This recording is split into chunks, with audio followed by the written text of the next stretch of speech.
sequestrato 850 kg di cocaina nascosta nei condotti di areazione di una nave in rada al largo del Lido. Sul mercato avrebbe fruttato 150 milioni di euro. Asti illegali ritrovate via web e 2 anfore della Magna Grecia rubate da scavi archeologici. L'indagine è condotta dal Comando Carabinieri Tutela Patrimonio Culturale di Venezia.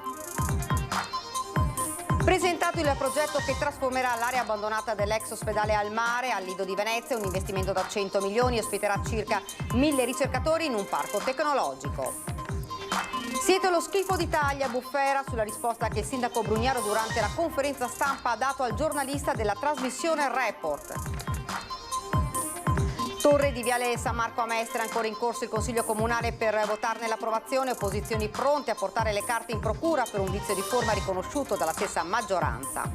Cancellazioni di treni e lunghe code alle biglietterie delle stazioni di Venezia e Mestre questa mattina a causa del deragliamento di un carro merci a Firenze.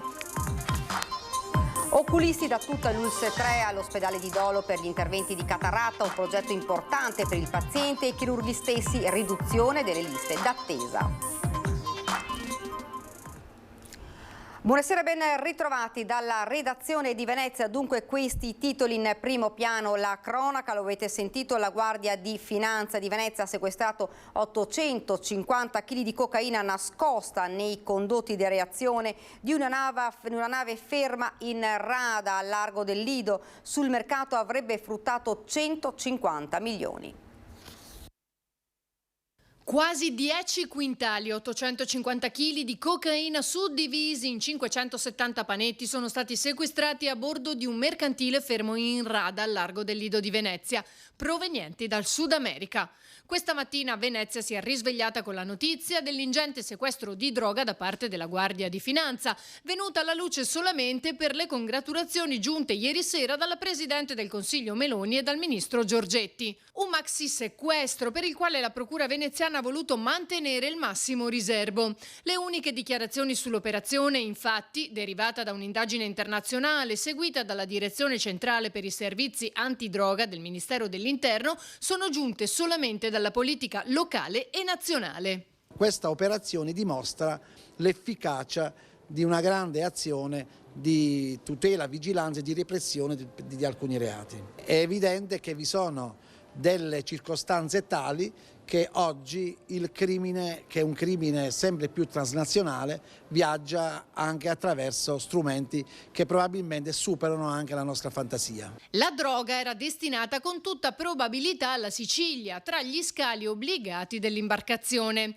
Questo maxi sequestro, tra l'altro, arriva dopo quello di lunedì eseguito dalla Guardia di Finanza di Catania, che ha trovato 2000 kg di droga in acqua lungo il canale di Sicilia e che sul mercato avrebbero fruttato oltre 400 milioni di euro. L'attenzione della Guardia di Finanza sulla tematica del traffico di sostanze stupefacenti è sempre elevatissima non soltanto perché la droga è una sostanza comunque nociva per l'essere umano, ma soprattutto e anche in considerazione degli elevati profitti che genera il traffico di sostanze stupefacenti, perché quindi va ad arricchire e potenziare le organizzazioni criminali che operano questa attività illegale. Aste illegali, ritrovate via web 2 anfore della Magna Grecia rubate da scavi archeologici. L'indagine condotta dal Comando Carabinieri Tutela Patrimonio Culturale di Venezia. Occhio laddove si gira.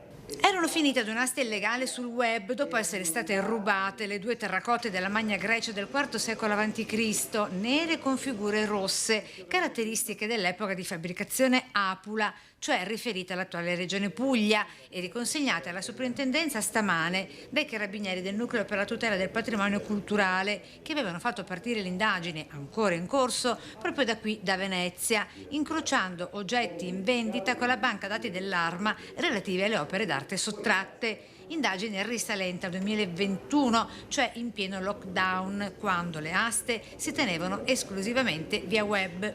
E quindi incominciano a incuriosirci e verifichiamo i documenti, diciamo, attestanti la loro detenzione, tutti i vari passaggi di mano, come si suol dire, cioè di proprietà delle due ceramiche, e arriviamo a identificare i due soggetti che li detenevano.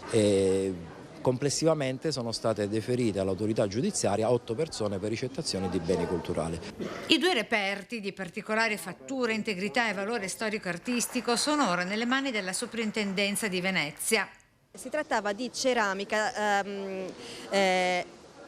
abbastanza di pregio, come potete immaginare, che veniva utilizzata come corredo funerario all'interno di sepolture, ovviamente di personaggi facoltosi. Finiti gli studi della Sovrintendenza, le opere verranno esposte al pubblico in un museo cittadino. È un'operazione importantissima perché restituisce l'arte e la bellezza ai legittimi proprietari, ovvero alla collettività, e quindi la soddisfazione intanto, e poi l'auspicio che qui a Venezia possano trovare accoglimento. Ed è stato presentato questa mattina a Ca' Farsetti il progetto dell'imprenditore tedesco Frank Gotthard, che trasformerà l'area oggi abbandonata dell'ex ospedale al mare al Lido di Venezia. Ospiterà circa 1000 ricercatori in un parco tecnologico. Si chiama Mare ed è il nuovo progetto di riqualificazione dell'ex ospedale al mare al Lido di Venezia, voluto dall'imprenditore tedesco Frank Gotthard, fondatore e presidente di Compu Group Medical. Il piano, che prevede un investimento privato di oltre 100 milioni di euro, è stato presentato questa mattina a Ca' Farsetti alla presenza del sindaco Brugnaro, dell'amministratore delegato di Cassa Depositi e Prestiti, che era proprietaria dell'area Giancarlo Scotti, e di tutta la giunta comunale schierata. Questo è il classico esempio di come l'amministrazione si mette in mezzo su beghe di fatti che non sono sue per cercare di dare un futuro ai vari luoghi della città, spesso dimenticati e abbandonati. Questa è rigenerazione urbana. Noi votiamo una cosa che per me è straordinaria. Siamo convintissimi che questo è il futuro, questa è una fabbrica del futuro. E noi ancora una volta abbiamo ripreso in mano il bandolo silenziosamente. Noi questa cosa ovviamente l'abbiamo seguita da un anno. Il progetto riqualificherà un'area complessiva di 48.000 metri quadri nel rispetto della sostenibilità ambientale. Il campus ospiterà, a partire dal 2027, quasi 1000 tra ricercatori dipendenti, offrendo strutture residenziali, ristorante, un centro fitness e un asilo. Entro l'anno dovrà essere approvata dal Consiglio Comunale la variante urbanistica adottata oggi dalla Giunta. Ja, meine Damen und Herren, ich darf Sie recht herzlich begrüßen. Che cos'è Mare? Si tratta della creazione di un parco tecnologico a Venezia dedicato alla ricerca, allo sviluppo ed alla innovazione nella sanità digitale. Il nostro obiettivo è quello di diventare un centro per la ricerca collaborativa. Questo progetto viene realizzato nel pieno rispetto dei criteri ambientali di sostenibilità e di conservazione dell'ecosistema. Nell'area storica dell'ex ospedale al mare si prevede la realizzazione di un campus per quasi 1000 ricercatori e collaboratori. I primi ricercatori potranno iniziare a lavorare nel Parco Tecnologico Mare nel 2027.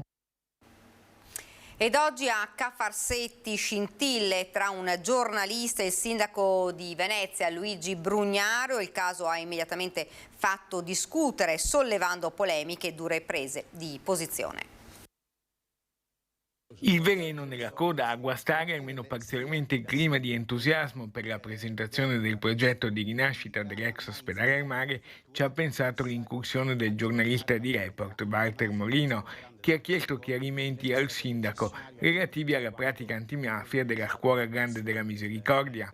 Luigi Brugnaro ha risposto così. La prefettura sa tutto di questo e credo che la questione sia assolutamente già risolta. Comunque senta la prefettura, vedrà che daranno questo. Senta l'antimafia e vedrà che è tutto quanto proprio risolto. Abbiamo salvato la città da un bene che stava per essere perso.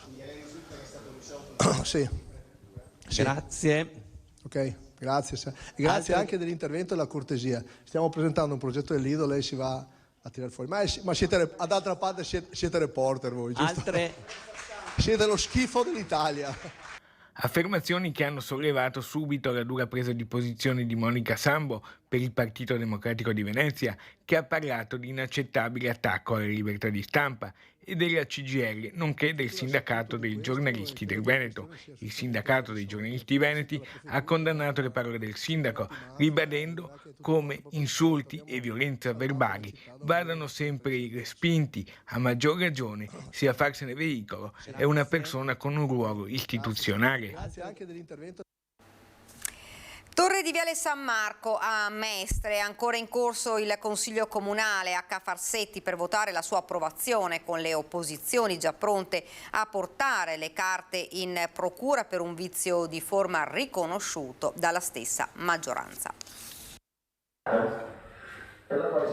Il primo colpo di scena giunto alle 17 odierne, quando la maggioranza a Cafarsetti ha riconosciuto un vizio di forma nel progetto della torre del Viale San Marco di Mestre, per la quale leghisti e Fratelli d'Italia pare siano stati richiamati a presenziare niente meno che dei vertici nazionali di partito, da cui sarebbe giunto l'ordine perentorio di votare a favore del progetto nel corso del Consiglio Comunale del pomeriggio. Grattacielo contro il quale le opposizioni con il gruppo 25 aprile hanno depositato una mozione pregiudiziale. Perché il progetto, che era stato dichiarato meritevole e quindi è entrato nel piano degli interventi, non corrisponde con quello che stiamo votando oggi. Il progetto era stato presentato dall'attuale proprietà dei luoghi, che non è l'azienda costruttrice celebre che acquisirà la proprietà del terreno, e ancora non è proprietaria. E quel progetto prevedeva il campetto da calcio per i ragazzi, per preservare anche l'identità del luogo, mentre il progetto definitivo, che è ben diverso, non c'è più campetto da calcio e ci sono molte discrepanze e differenze fra ciò che è citato in premessa alla delibera e ciò che stiamo votando. Consiglio Comunale che potrebbe durare fino a notte fonda, visto che una seconda seduta sarebbe già stata convocata anche per la giornata di domani, dove sembra non si presenterà nessuno. Pesanti le accuse del gruppo 25 aprile. Sì, assolutamente, perché il Consiglio Comunale ha diritto di pronunciarsi sulla base di un atto che non sia falsato o viziato da errori di procedura anche gravi come quello che abbiamo scoperto. Insieme alla maggioranza, diversi coloro che senza anello al naso hanno rifiutato di votare a favore del progetto, preferendo disertare la seduta odierna. Progetto iniziale e progetto attuale. La discrepanza in che cosa consiste e quale si sta votando? Questo il progetto iniziale o il progetto attuale? Questo è il problema. Noi probabilmente stiamo votando questo, perché è evidente dalla presentazione fatta in commissione che parliamo del progetto finale. Insomma, dopo la bocciatura dell'Europa al progetto del Bosco dello Sport, sembra complicarsi anche questa, con le carte viziate del progetto della torre già pronte per essere eventualmente depositate in procura qualora si votasse a suo favore. Dire reato, ma il reato in Italia presuppone appunto che ci sia malafede, il cosiddetto elemento soggettivo del reato. Se è un semplice errore fatto in buona fede, venga rimediato l'errore, e noi ci auguriamo chiaramente che sia semplicemente un errore e non una forzatura voluta, perché se fosse una forzatura voluta sarebbe un falso ideologico e potrebbe anche essere una notizia di reato per la procura. Cancellazioni di treni e lunghe code alle biglietterie delle stazioni di Venezia e Mestre questa mattina a causa del deragliamento di un carro merci a Firenze. 50 treni cancellati, specie quelli dell'alta velocità, da Venezia verso Roma e Napoli centrale, così come su Milano e Torino, generando caos e lunghe code alle biglietterie stamane già dalle 7 alla stazione di Venezia come a quella di Mestre, e così in tutta Italia. I disagi causati dal deragliamento di un carro merci a Firenze nella notte appena trascorsa. Almeno 8 le carrozze finite fuori sede, con l'interruzione per danneggiamento di tutta la linea elettrica, fortunatamente senza il coinvolgimento di feriti. Fin dall'accaduto è sembrato chiaro al reparto tecnico delle ferrovie che non si sarebbe potuta ripristinare la circolazione nel giro di poche ore, ovvero in tempo per consentire la percorrenza almeno ai treni del mattino, specie ad alta velocità, di partire sia pur con qualche ritardo. Dalle 12 ripresa la circolazione sulla tratta interessata dal guasto, Milano, Venezia e Roma. L'uscita infelice del ministro Lollobrigida, che a margine di un congresso ha parlato di sostituzione etnica, commentando i dati sul calo demografico del nostro paese. Duro il filosofo veneziano Massimo Cacciari, che oggi ha parlato di idiozia.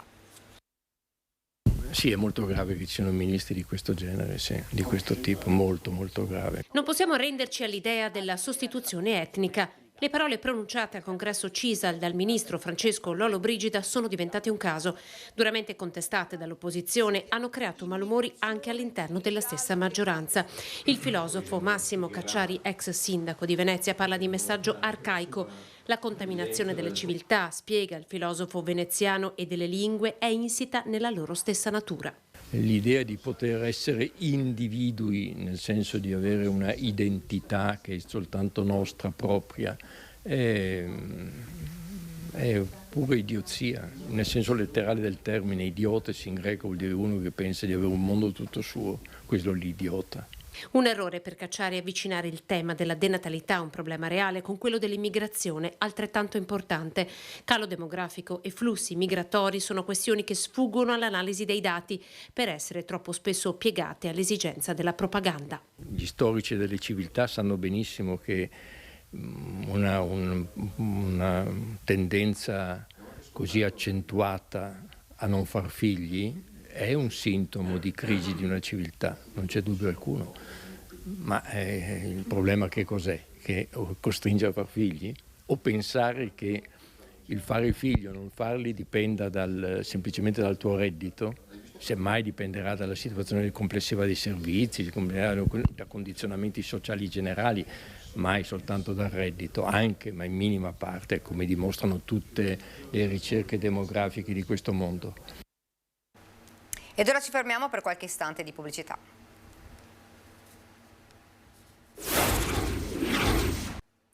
Siamo tornati nuovamente in studio. Oculisti da tutta l'ULSS 3 all'ospedale di Dolo per gli interventi di cataratta, un progetto importante per il paziente e i chirurghi stessi.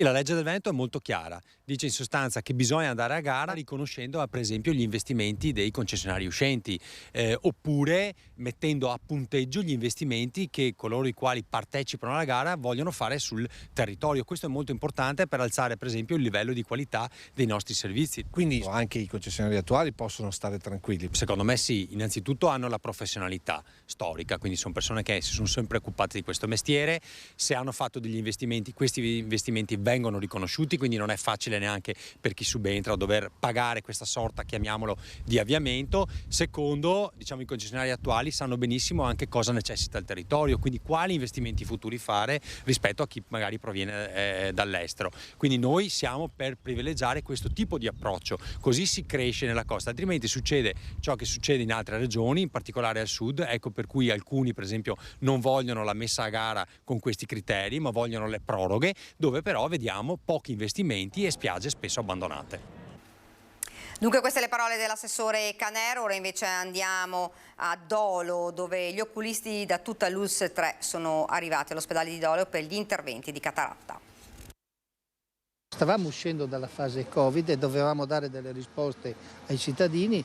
Per cercare di essere rapidi abbiamo identificato un problema vero, che sono le cataratte, e un modello organizzativo nuovo che ha radunato gli oculisti dell'ULSS 3 nell'ospedale di Dolo, sia per ottimizzare le liste d'attesa che per formare in tempi brevi gli specialisti. Abbiamo messo a punto un sistema di competenze con tutto il nostro personale infermieristico e OS per quel che riguarda sia il percorso del paziente ma anche per quel che riguarda tutta la strumentazione. Il chirurgo viene accontentato in tutte quelle che sono le sue esigenze, fra virgolette, chirurgiche, però abbiamo cercato anche di uniformare l'attività in maniera tale da creare un meccanismo comune che, in cui tutti i chirurghi si trovassero in una zona confortevole, una comfort zone. Il progetto Cataratta, messo in piedi in 2 mesi, ha portato un aumento notevole degli interventi annuali, 8.529, di cui 1.631 effettuati nelle sale operatorie di Dolo da chirurghi provenienti dalle altre oculistiche dell'ULSS 3,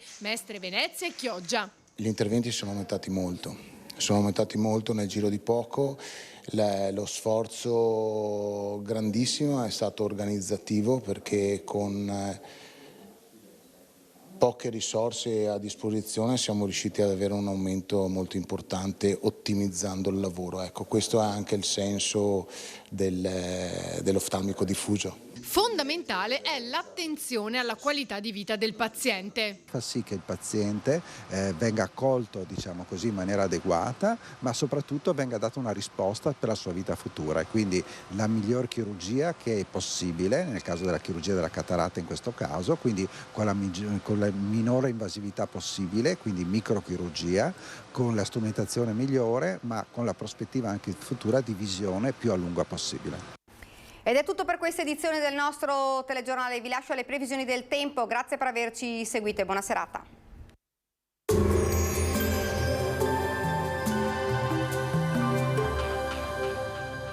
La tua bolletta continua a salire? Chiama lo 0422 32 06 05. Exi, professionisti del risparmio energetico dal 2006.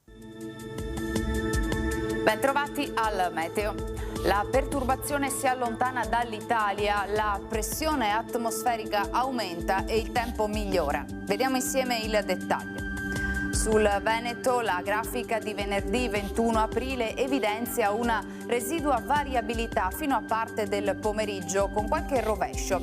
In seguito tendenza a diradamento delle precipitazioni fino ad esaurirsi ovunque entro fine giornata. Temperature in ripresa, minime tra 6 e 12 gradi, massime tra i 16 e i 19 gradi all'incirca. Spostiamoci ora sul Friuli Venezia Giulia. Anche qui al mattino avremo molte nubi, saranno probabili dei temporali a carattere sparso, alternati a schiarite. In serata deciso miglioramento. Temperature minime tra 9 e 10 gradi, massime oscillanti tra i 17 e i 18 gradi all'incirca. Infine diamo uno sguardo al Trentino Alto Adige, dove sarà molto nuvoloso con precipitazioni ma in esaurimento e con schiarite più ampie la sera. Temperature minime intorno ai 6 gradi, massime sui 15 gradi all'incirca.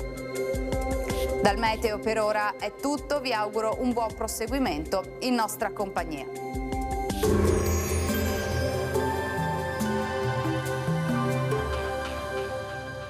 La tua bolletta continua a salire? Chiama lo 0422 32 06 05. Exi, professionisti del risparmio energetico dal 2006.